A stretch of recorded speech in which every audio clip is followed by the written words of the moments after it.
Un des gros casse-têtes pour les entrepreneurs, c'est d'arriver à générer des idées nouvelles de façon constante. Parce que oui, ça demande que notre cerveau travaille en continu, puis la créativité, c'est pas quelque chose qui se prévoit et qui se planifie dans une case à l'agenda. Donc, comment faire pour avoir continuellement des idées devant soi et d'être capable de créer du contenu sans être limité par notre créativité? Donc, je te présente dans cet épisode 3 méthodes pour générer des idées de contenu afin de mieux t'organiser et de ne jamais faire face au syndrome de la page blanche. As-tu le feeling que c'est vraiment plus facile pour les autres? L'impression que tu fais déjà tout ce qu'il faut pour réussir? T'es passionné, t'as une mission inspirante, puis de l'ambition qui connaît pas de limite. Mais la jungle entrepreneuriale est remplie de fausses promesses et de stratégies trop compliquées. 180 degrés, c'est bien plus qu'une mesure. C'est une perspective, un horizon. Je suis Mélanie Allé, fondatrice de Synapse Marketing. Je t'invite à explorer avec moi une approche unique, celle de prendre de la hauteur pour voir grand, pour voir loin. Parce que voir à 180 degrés, c'est regarder l'ensemble du paysage sans se perdre dans les détails.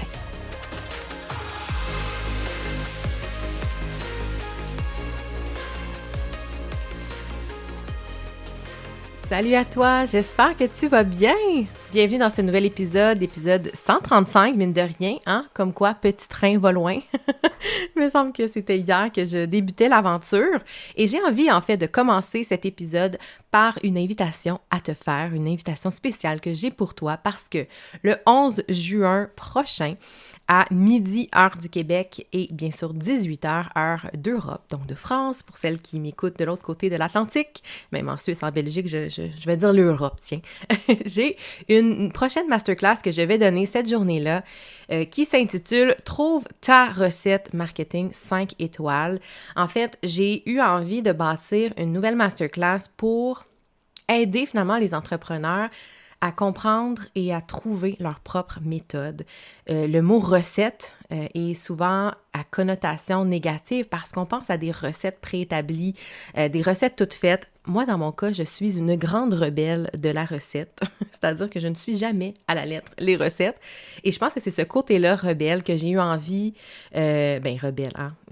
Petite rébellion, on s'entend dans la cuisine, mais j'ai eu envie, en fait, de t'aider à aussi, peut-être toi, être rebelle des recettes qu'on t'a suggérées, proposées, enseignées, et que tu puisses arriver à trouver ta propre recette. Donc, ta recette unique, ta recette 5 étoiles. Et pourquoi je parle de 5 étoiles? Parce que dans cette masterclass-là, j'ai eu envie de faire, en fait, un parallèle avec le monde de la restauration. Pour moi, il y a énormément de parallèles entre le monde de la restauration et le soloprenariat. En fait, j'ai toujours l'image en tête du serveur avec 1 million d'assiettes dans les mains qui doit gérer les tables, les demandes de chaque client, les gens qui arrivent et qui ont besoin d'être servis, d'être assignés à une table, la cuisine qui déborde, les commandes, maintenant par DoorDash, Uber Eats et compagnie. Je vois. Et ça, c'est sans parler du choix de menu, du positionnement, de garder aussi une marge de profit qui est profitable. On sait que la restauration, c'est pas facile. Donc, cette espèce de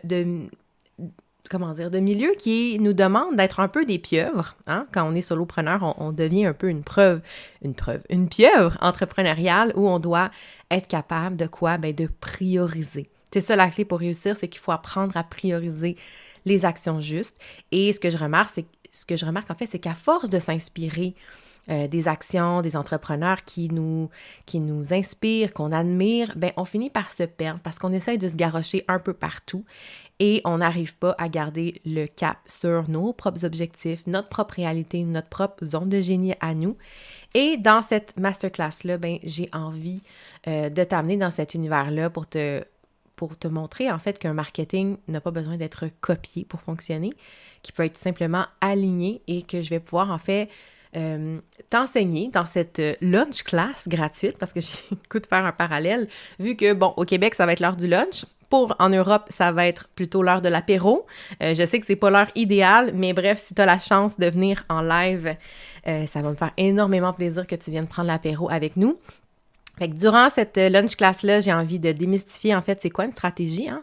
Le mot stratégie a l'air de faire peur à bien du monde ou a l'air d'être surévalué par beaucoup. J'ai envie de démystifier, c'est quoi, finalement, une stratégie? Une stratégie de contenu, une stratégie marketing. On va regarder ça. Comprendre c'est quoi un écosystème de contenu. Qu'est-ce que ça veut dire quand on parle d'écosystème de contenu, création de contenu, tout ça? C'est quoi, finalement, du contenu? Et finalement, de trouver ta propre stratégie 5 étoiles, évidemment 5 étoiles en 5 étapes, c'est ça le concept. Donc, si tu le veux bien, si tu acceptes mon invitation, ça se passe le 11 juin prochain à midi pour le Québec et à 18h pour la France, l'Europe. Donc, j'espère bien t'y voir présente. Sinon, évidemment, il y a toujours une rediffusion, mais j'ai vraiment le goût d'avoir un beau happening et qu'on soit plusieurs durant la masterclass, puis qu'on ait du fun à jaser de stratégie, parce que oui, ça peut être le fun. Maintenant, le programme principal, toudoudou. J'aurais aimé ça mettre un effet musical, mais regarde, je viens de le faire. C'est fait, réglé, on saute du montage.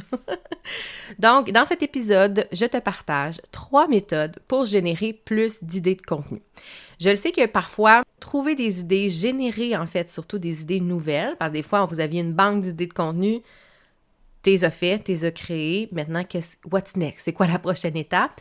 Alors, je te parle en fait de 3 méthodes pour essayer en fait de t'aider à générer le maximum d'idées possibles, selon, bien sûr, ton entreprise, ta niche et tout ça. Bien sûr, on garde en tête ton client cible et ton expertise, tes objectifs, évidemment. Mais en fait, ce qui est important de savoir, c'est que trouver des idées, les idées, là, elles sont tout autour de nous dans notre entreprise. Ça se passe dans les messages privés avec tes clients-clientes, ça se passe dans les questions que les gens, les clients potentiels te posent, ça se passe durant tes appels découvertes, ça se passe durant même que tu donnes les services, ça se passe un peu à plein de niveaux. Il y a plein d'idées latentes. Moi, je vois ça comme des petites bulles autour de soi. Puis là, à un moment donné, poup, elle pop. Et là, elle vient dans notre tête. On en a conscience. Mais il y a un maximum d'idées qui sont disponibles et qu'on a simplement à porter attention, à être curieux, curieuse pour les absorber. Absorber ces idées-là. Et ce que je te présente en fait comme première méthode, je pourrais l'appeler l'approche segmentée. En fait, pourquoi je dis segmentée, c'est qu'on va partir évidemment d'un grand thème, que ce soit un article de blog, un podcast. Et souvent, on le voit beaucoup là, avec le contenu long qui s'y prête vraiment bien à cette méthode-là. Donc, toi, ça va être juste même, tu peux avoir fait déjà une pièce de contenu, un contenu court, par exemple, un post sur Instagram, un carrousel, peu importe, une publication LinkedIn. Mais on va aller la segmenter, c'est-à-dire qu'on va aller la fragmenter en plusieurs autres sources de contenu, d'idées de contenu. Je te donne un exemple. Par exemple, que toi, tu parles, je ne sais pas, d'huile essentielle. Tu as fait peut-être un article sur les 10 huiles essentielles pour réduire le stress au travail. C'est un exemple. Donc, si tu as, par exemple, cet article de blog-là qui dort sur ton site web ou une vieille publication que tu as fait en carrousel sur Instagram, bien, tu pourrais faire, en fait, une autre publication segmentée sur chacune des huiles essentielles et d'expliquer en profondeur comment elle agit puis pourquoi, en fait, elle aide à réduire le stress. Tu pourrais, dans le fond, faire en sorte que ton article en génère 10 autres. Ça, c'est un exemple qui est très basic, mais on a aussi, on peut faire ça là, dans plein de sortes de contenus. Par exemple, cet épisode de podcast-là, je te parle de 3 méthodes pour générer plus d'idées de contenu. Bien, ensuite, je pourrais faire un épisode axé juste sur une méthode éventuellement quand je suis à court d'idées et que j'ai envie de revaloriser ce que je t'ai partagé dans cet épisode-là. Je peux en faire aussi du contenu pour les réseaux sociaux. Je peux en parler dans mon infolettre. Donc, c'est vraiment d'aller fractionner nos contenus pour en générer plusieurs. Donc ça, c'est une méthode qui est assez connue, mais je trouve qui est pas assez exploitée. Dans le sens que j'ai très peu de clientes qui vont faire ce genre de segmentation-là de contenu. Et il y a énormément de contenu qui dort finalement dans ton inventaire de tout ce que tu as créé. Si tu veux t'inspirer et voir un peu quelles sont les possibilités de fragmentation, on va dire, ou de segmentation de ton contenu, Il y a plusieurs choses. Tu peux aller voir dans tes anciennes publications qu'est-ce qui pourrait être éventuellement fragmenté. J'aime bien aussi m'inspirer dans mon logiciel Canva. Moi, ça fait 6 ans que j'ai Canva. J'ai accumulé énormément de visuels, de documents dans mon compte et des fois, je vais aller fouiller dans les vieilles affaires. Des fois, tu te dis, mon Dieu, je peux pas croire que j'ai fait un visuel aussi laid et que j'ai osé le publier il y a 5 ans. Comme quoi, hein, on apprend. Puis même encore aujourd'hui, je pense que dois faire des visuels des fois que dans 5 ans, je vais regarder puis je vais me dire, mon Dieu Seigneur, j'aurais pu faire beaucoup mieux. On apprend, mais c'est pas ça. Ça, c'est une parenthèse non nécessaire, mais c'est pour dire que quand on va aller voir qu'est-ce qu'on a créé dans le passé, ça nous permet de générer de nouvelles idées dans l'approche segmentée que je te propose. Donc, d'aller voir, OK, j'ai fait ça. Évidemment, tu peux recycler, mais tu peux aussi t'intéresser à comment tu peux aller encore plus en profondeur sur un sujet en faisant la segmentation de ces contenus. Donc, ça, c'est la première méthode que je te propose. La deuxième méthode, c'est d'y aller tout simplement par pilier de contenu. Hein, on parle souvent des piliers de contenu. Pour moi, les piliers de contenu, ce sont des sujets ou des angles qu'on va aborder dans notre stratégie de contenu. C'est super important d'avoir des piliers de contenu parce que sinon, tu vas aller un petit peu dans tous les sens et c'est très difficile au niveau du positionnement de comprendre de l'extérieur quelle est ton expertise et à quoi m'attendre de ton contenu. Donc, pourquoi je devrais m'abonner à ton compte si je ne sais pas vraiment de quoi tu vas me parler, c'est pas très clair.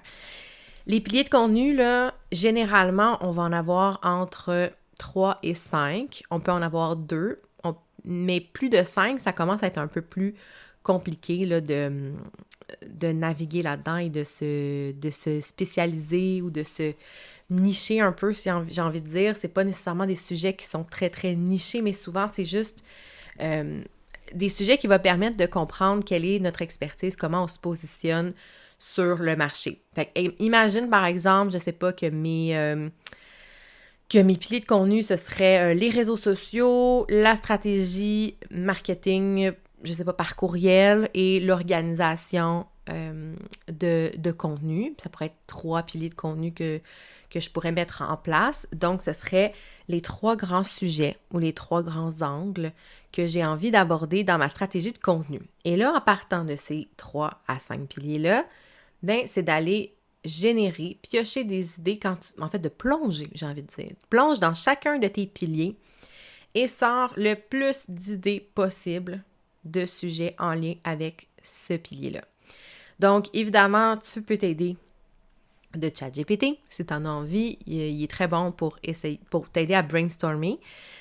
Souvent, par contre, rappelle-toi ceci, c'est que si toi, tu peux le faire, tout le monde peut le faire. Donc, plus tu donnes de détails, plus tu vas avoir des choses qui vont être vraiment alignées à ta propre stratégie de contenu. Générer des idées, ça ne veut pas dire que toutes les idées sont bonnes. Hein? Il faut être un peu autocritique par rapport à ça et surtout très critique par rapport à ce que Monsieur GPT, que j'appelle comme ça, va nous générer comme idée. Ensuite, ben, comme je l'ai dit tantôt, les idées, ce sont comme des petites bulles qui gravitent autour de nous. Ça se passe dans les appels découvertes, ça se passe dans les questions, ça se passe dans tes discussions. Donc, tout ce qui est en lien avec ça, tu pourrais le rapporter dans chacun de tes piliers. Donc, ce que je te propose, en fait, cette méthode-là, c'est d'inscrire sur une grande feuille chacun, en fait, en 3 à 5 colonnes, dépendamment de combien tu as de piliers de contenu, et de faire un brainstorm et de générer le plus possible d'idées par pilier. Tu les inscris sur ta feuille. Et ensuite, tu regardes qu'est-ce que tu pourrais faire avec ces idées-là. C'est des idées de contenu, donc de sujets, de ce que tu pourrais parler. Mais après ça, bien sûr, ça s'explose au niveau des formats, au niveau du type de contenu aussi que tu as envie de créer. Ça, c'est une banque que tu vas adorer avoir et pouvoir piocher à tout moment de panne et de syndrome de la page blanche. Je t'invite à le faire sur la feuille et bien sûr à garder tes idées qui sont les plus pertinentes. S'il y en a, en fait, qui ne le sont pas, tu peux déjà les enlever, puis de remettre tout ça dans un logiciel de gestion de projet, si tu en as un, ou un tableau Excel. En fait, je t'invite juste à ne pas le garder juste sur un papier, parce que ce serait très dangereux que le papier s'égare. Moi, j'utilise Asana, mais il existe évidemment plein d'autres logiciels pour ça.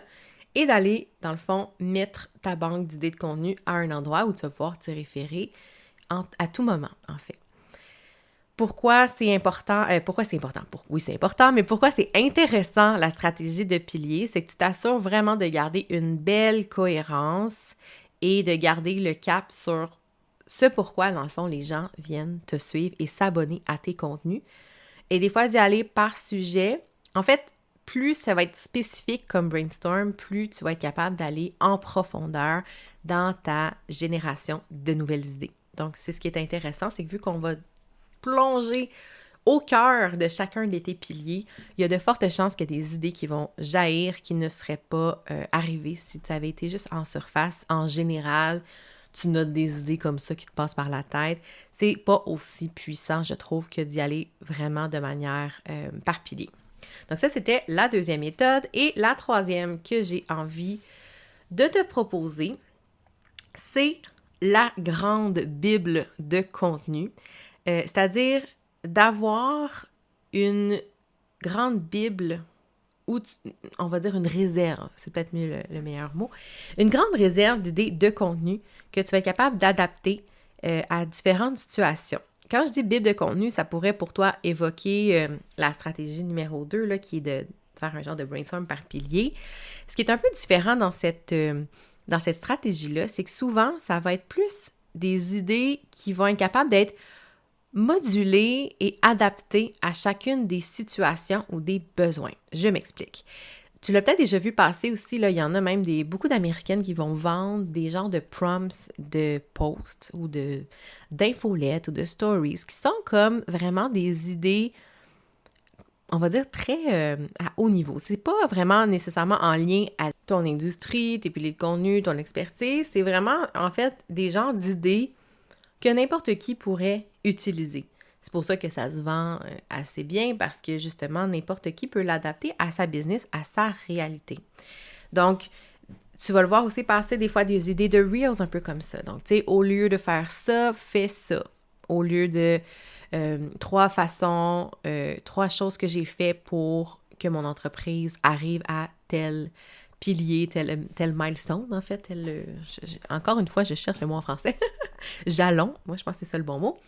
Ce sont des banques d'idées, une genre de grande bibliothèque avec des idées qui sont très, très modulables, très, très adaptables en fonction de ton besoin. Est-ce que tu es en lancement? Est-ce que c'est pour des stories? Est-ce que c'est pour des infolettres? Il y a comme ça des idées qui méritent, en fait, d'être enregistrées quelque part et qui ne seront pas reliées à un pilier de contenu, mais qui vont vraiment te permettre ensuite de pouvoir adapter le concept et de générer finalement des idées nouvelles selon la situation et selon ce que tu as envie de partager. Donc, ça sert initialement, je te dirais, là, pour combler parfois cette espèce de vide que tu peux avoir au niveau des idées.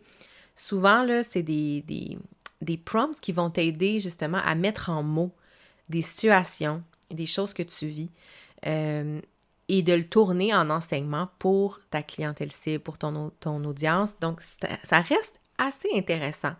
L'avantage de faire cette méthode-là, c'est surtout le gain de temps et de réduire un peu le stress à l'idée de ne pas avoir d'idée de contenu. Parce qu'à chaque fois, tu peux piger là-dedans, puis je te jure qu'en, je sais pas moi, 30 secondes, tu vas trouver quelque chose qui va faire du sens pour toi au moment X. Ça, je pense que c'est la stratégie, la méthode qui est un petit peu la plus adaptée à mes intuitives. Je ne sais pas si tu as fait le quiz que je propose sur les archétypes de créatrices de contenu, mais cette méthode-là, je pense qu'elle est parfaite pour les entrepreneurs qui sont intuitifs dans leur création de contenu. Donc, ça, c'est clair. Tu regardes, tu as une banque d'idées, des prompts, des phrases, des idées comme ça pour initier une publication qui peuvent s'adapter. Puis là, en fonction de qu'est-ce que tu as envie de partager au moment X, là, tu vas trouver quelque chose là-dedans qui va faire ton affaire, ton bonheur, et tu vas créer avec beaucoup plus de facilité. Donc, si tu veux avoir des idées comme ça de prompts et d'initiateurs de publication, je t'invite à me contacter.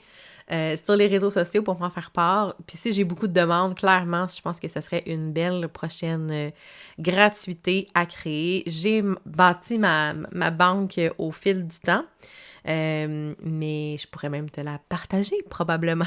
Tu me diras si ça t'intéresse. Et sur ce, j'espère que les 3 stratégies les 3 méthodes que je te propose t'ont inspiré à te simplifier la vie et à générer davantage des idées.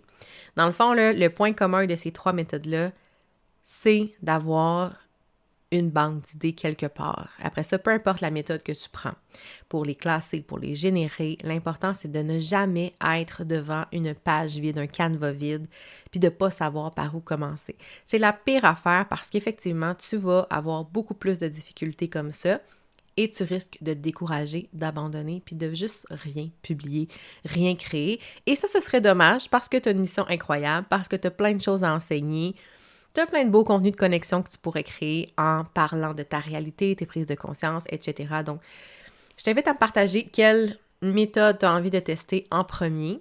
Et si jamais tu as aimé l'épisode, tu peux aussi le partager, t'abonner, bref, donner un petit peu de love à 180 degrés. Et je termine évidemment en te rappelant que le 11 juin prochain, je donnerai une prochaine masterclass gratuite à midi, heure du Québec, et 18h, heure de France.